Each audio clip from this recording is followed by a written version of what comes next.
கர்த்தர் இவளை நிம்மர பண்ற காரணம், அவள் தேவ சமூகத்துக்கு முக்கியத்துவம் கொடுத்தாள். எல்லாரும் சொல்லுங்க இந்த வார்த்தைய.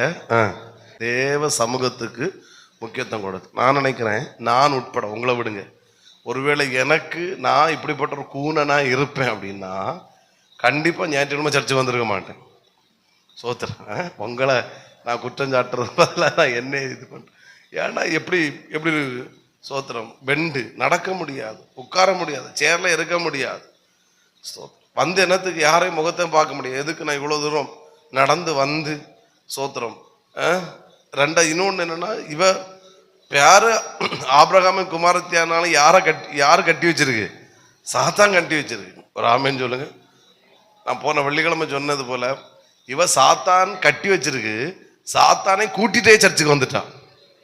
ஆமேன்.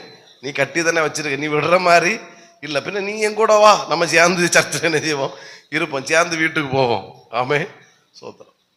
அவளுக்கு ஜப ஆலயம் ஓய்வு நாள். ஆனால் இவ்வளோ வியாதியிலையும் இவ்வளோ கூன்லையும் இவ்வளோ கஷ்டத்திலையும் அவளுக்கு வீட்டில் இருக்க அவளால் முடியலை. அவள் கூனியா இருந்தாலும் முடியாமல் இருந்தாலும் அப்படியே தேவ சமூகத்துக்கு வந்துட்டான். ஆமாம். இயேசுவை அவன் நேரில் பார்த்ததே கிடையாது.